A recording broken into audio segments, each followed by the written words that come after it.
ये याद रखो कि कुछ खास निशानियां और तजुर्बे इस बात की निशानदेही करते हैं कि अल्लाह आपके हक में काम कर रहा है और उसकी रहमत आप नाजिल हो रही है। जब आपको लगे कि आपकी दुआएं कबूल हो रही हैं और आपको गैर मुतवक्के तरीकों से जवाब मिलने लगे, तो ये अल्लाह की मदद और नुसरत की अलामत है। अगर आपको महसूस हो कि दिल में एक नई उम्मीद, रजायत और अल्लाह की मोहब्बत का जज्बा पैदा हो रहा है, आप अपनी ज़िंदगी में पॉजिटिव तब्दीली महसूस कर रहे हैं और दुनिया को एक नई नज़र से देख रहे हैं, और ईमान हर गुजरते दिन के साथ मजबूत हो रहा है और आप अपने मकसद की तलाश में मशगूल हैं, दिल शुक्रगुजारी और इत्मीनान से भरने लगे, क्योंकि कुरान में फरमाया गया है कि अगर तुम शुक्र अदा करोगे तो वह तुम्हें पसंद करता है।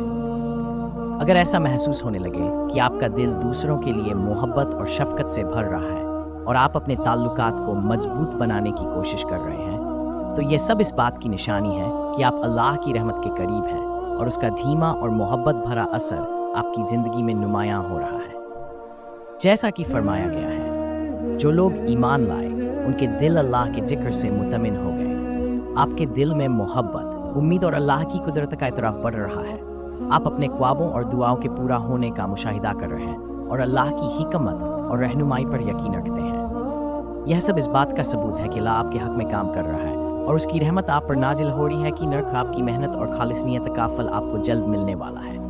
तुम जल्द वो मौज ज़ेबी होते देखोगे जिसका तसव्वुर तुमने अपनी ज़िंदगी में भी नहीं किया था। अल्लाह जल्द ही तुम्हारी कहानी इतनी खूबसूरत कर देगा कि मेरी यह बात उस दिन खुशी के आंसुओं के साथ याद करोगे। मेरी दिल से दुआ है कि अल्लाह तुम्हें हर वो चीज़ अता करे जिसकी तुम ख्वाहिश रखते हो। नाजरीन, वीडियो पसंद आई हो लाइक और कमेंट करके ज़रूर बताइएगा।